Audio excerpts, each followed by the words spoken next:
Today, I'm gonna do a little video explaining how I do emotes. It's basically gonna be a creative walkthrough instead of a tutorial, I would say. So first, we're gonna start off with some free bases. Personally, I think these are one of the best free bases, especially for the amount of emotes you get. It's very good. And the bases are by Lumon on Twitter. So the first thing we're going to do is decide what emote we're going to draw. Looking at our guide,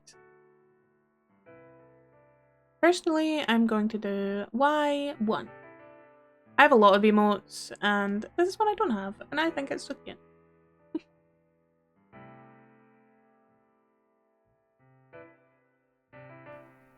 So I'm starting off by looking through the layers that this emote provides. It has shading, line art, and the question mark that I toggled off. And it's all in one folder. We're going to put that to a low opacity where we can still see it, but if we draw over it, then it won't be in the way. We're going to then make a new layer, and it's going to be our sketch layer, where we're going to start sketching our character on top. That's me up in the corner, it's my little reference image.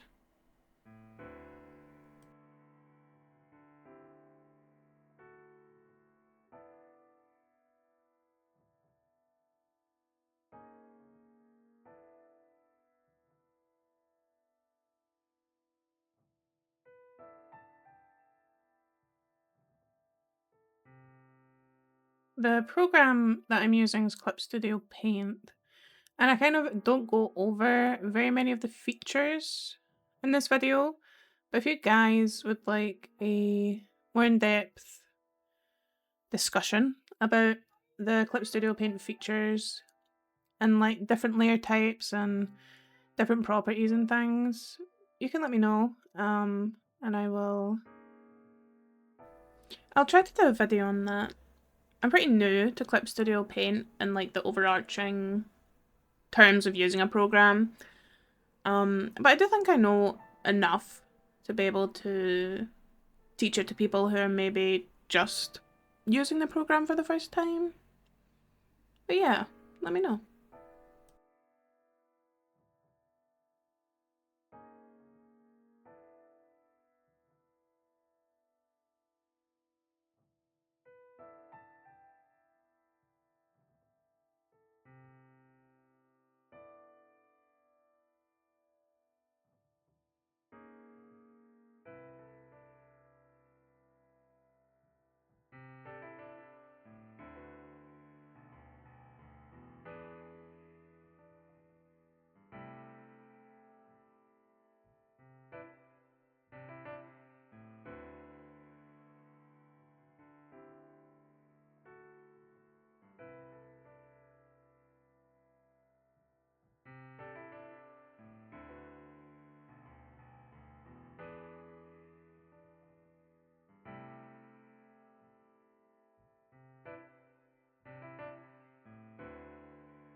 So once I've finished the sketch, I take my time and look it over to see if there's anything that I need to change, anything that I'm unhappy with.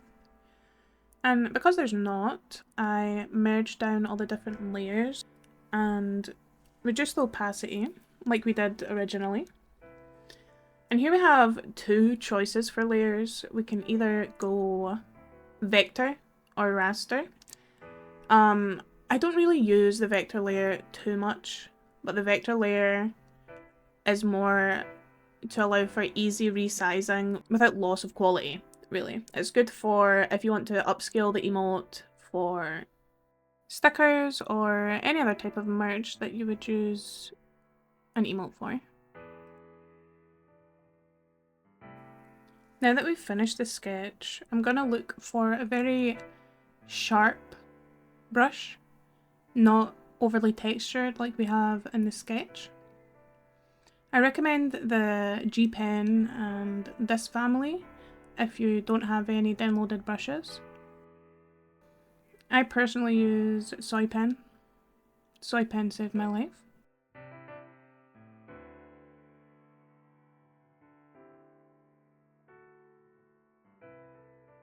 But compared to a normal drawing, there's a lot of things that I wouldn't worry about.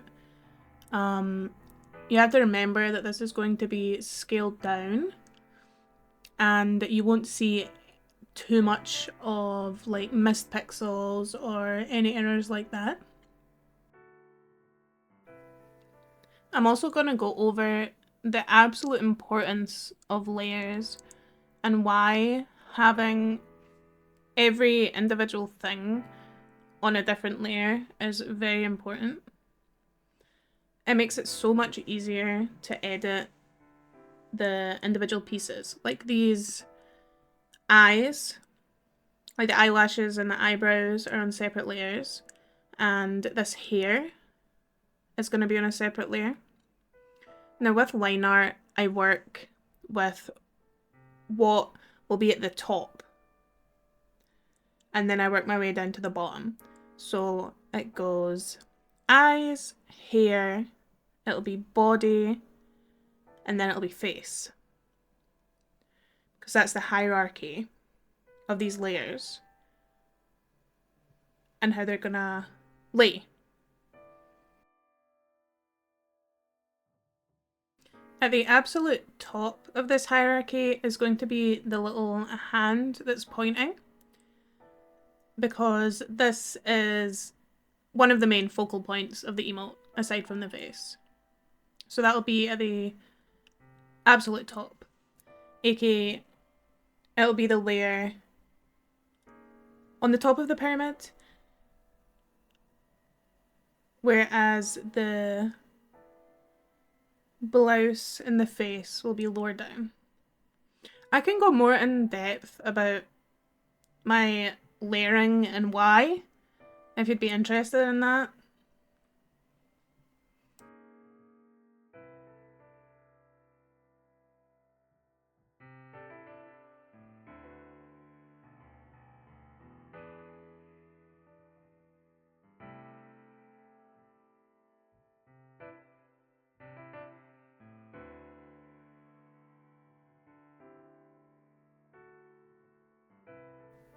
So I'm about to add the irises to the bottommost line art layer, so it's easier for me to find when it comes to colouring.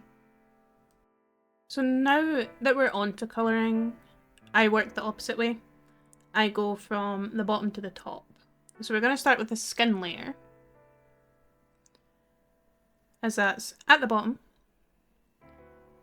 And then layers going up from this, we want to apply a clipping mask, like this, which will make it so we can only colour within the area that we've coloured. So with your base skin colour layer, you want to cover the whole area that you want to colour in. And then the layers above that, you want to select the clipping mask to clip them to that base layer.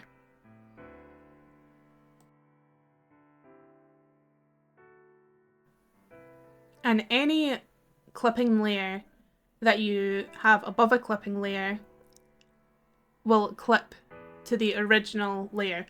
So it'll clip to the skin colour layer. It won't clip to the brown layer. It's always the base layer.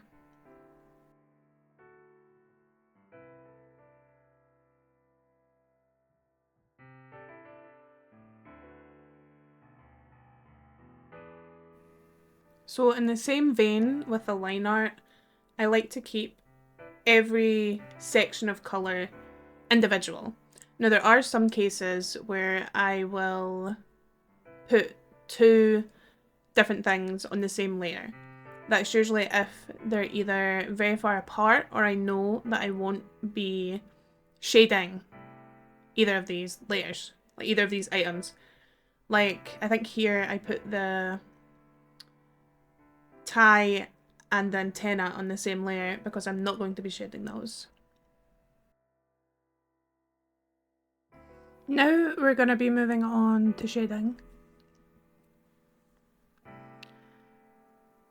The skin shading I usually add on a layer above the actual base skin layer, just because I don't want to change that, because again, it's our base.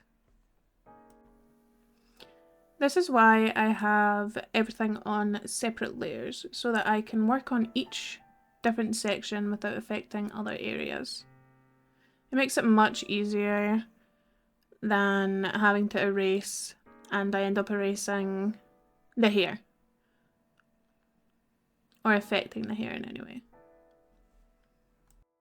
Here I'm just zooming in and out to make sure it looks readable from far away. Because it's an emote, we are going to be seeing it severely scaled down compared to what it looks like when we're up close right now colouring it.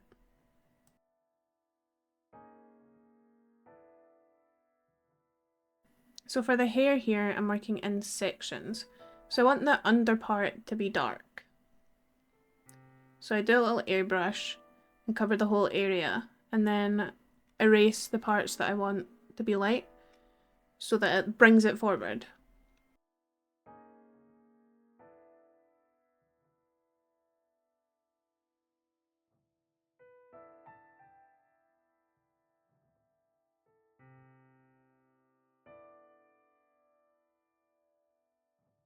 You can always push this further by adding highlights as well. I tend to not add highlights as it takes away from my hair design.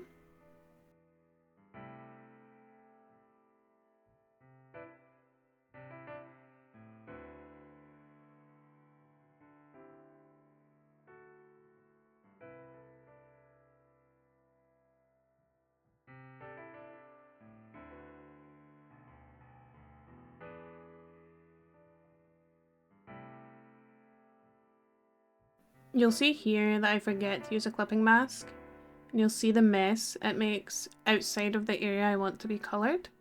And this is why clipping masks are so important.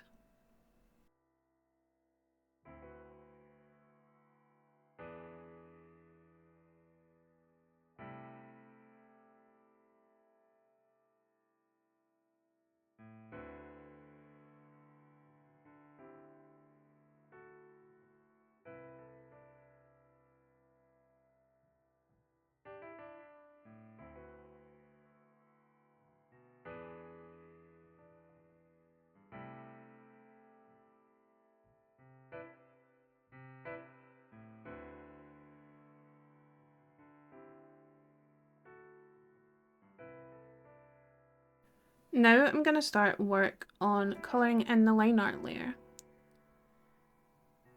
And this is why we had everything on separate layers, again, so that it was easy to colour specific parts, instead of fumbling, messing up, and all that. You don't have to colour in your line art. I only colour in certain sections of it to make it look a little bit softer.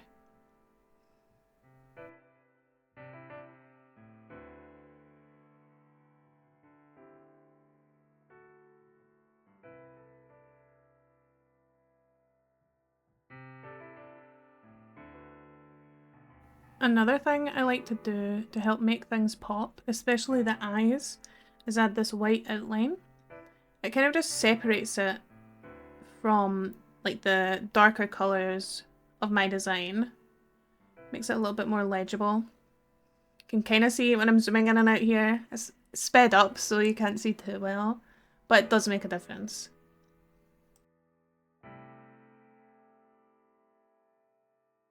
I also like to make sure the colours are legible, so I made the mouth lines a tad darker.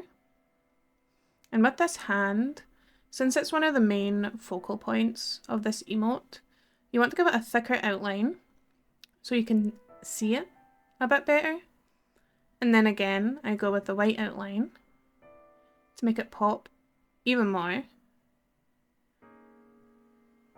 So to see with my very fast zoom. And then at the end, I like to add a basic black outline over the full emote to make it pop out more.